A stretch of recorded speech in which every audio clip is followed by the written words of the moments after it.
Letter 1. To Mrs. Saville, England, St. Petersburg, December 11th, 1700s. You will rejoice to hear that no disaster has accompanied the commencement of the enterprise which you have regarded with such evil forebodings. I arrived here yesterday, and my first task is to assure my dear sister of my welfare and increasing confidence in the success of my undertaking. I am already far north of London, and as I walk in the streets of Petersburg, I feel a cold northern breeze play upon my cheeks, which braces my nerves and fills me with delight. Do you understand this feeling? This breeze, which has traveled from the regions towards which I am advancing, gives me a foretaste of those icy climes. Inspirited by this wind of promise, my daydreams become more fervent and vivid. I try in vain to be persuaded that this hole is the seat of frost, desolation. It ever presents itself to my imagination as a region of beauty and delight.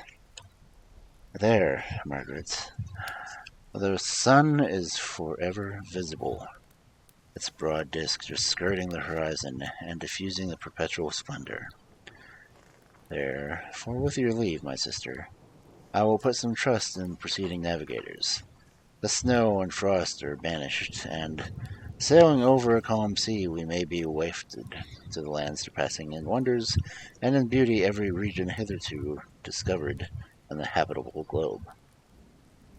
Its productions and features may be without example, as the phenomena of the heavenly bodies undoubtedly are in those undiscovered solitudes. What may not be expected in a country of eternal light? I may there discover the wondrous power which attracts the needle, and may regulate 1,000 celestial observations that require this voyage to render their seeming eccentricities consistent forever.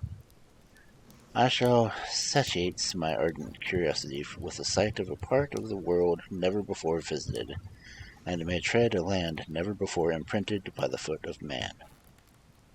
These are my enticements, and they are sufficient to conquer all fear of danger or death, and to induce me to commence the laborious journey with the joy a child feels when he embarks in a little boat with his holiday mates, on an expedition of discovery up his native river. But supposing all these conjectures to be false, you cannot contest the inestimable benefits from which I shall confer on all mankind to the last generation, by discovering a passage near the pole to those countries, to reach which at present so many months are requisite, or by ascertaining the secret of the magnets, which, if at all possible, can only be effected by the undertaking of such a mine. These reflections have dispelled the agitation which I began my letter, and I feel my heart glow with the enthusiasm which elevates me to heaven. For nothing contributes so much to tranquilize the mind as a steady purpose, a point on which my soul may fix its intellectual eye. This expedition has been the favorite dream of my early years. I have read with ardor the accounts of the various voyages which have been made in the prospect of arriving at the North Pacific Ocean, through the seas which surround the pole. You may remember that a history of all the voyages for purposes of discovery composed the whole of our good Uncle Thomas's library. My education was neglected, yet I was passionately fond of reading. These volumes were my study day and night, and my familiarity with them increased that region from which I felt as a child, on learning that my father's dying injunction had forbidden my uncle to allow me to embark in a seafaring life. These visions faded when I pursued, but for the first time, those poets whose effusions entranced my soul lifted it to heaven.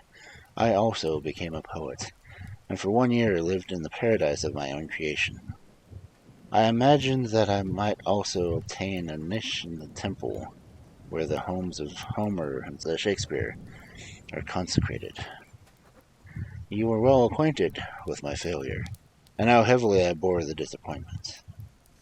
But just at that time I inherited the fortune of my cousin, and my thoughts were turned into the channel of their early bent. 6 years have passed since I resolved my present undertaking. I can, even now, remember the hour from which I dedicated myself to the great enterprise. I commenced by injuring my body to hardship. I accompanied the whale fishers on several expeditions to the North Sea. I voluntarily endured cold, famine, thirst, and want of sleep. I often worked harder than the common sailor during the day, and devoted my nights to the study of mathematics, the theory of medicine, and those branches of physical science from which the naval adventurer might derive a great practical advantage. Twice I actually hired myself as an undermate in the Greenland whaler, and acquitted myself to admiration. I must own I felt a little proud when my captain offered me the second dignity in the vessel, and entreated me to remain with the greatest earnestness, so valuable did he consider my services. And now, dear Margaret, do I not deserve to accomplish some great purpose?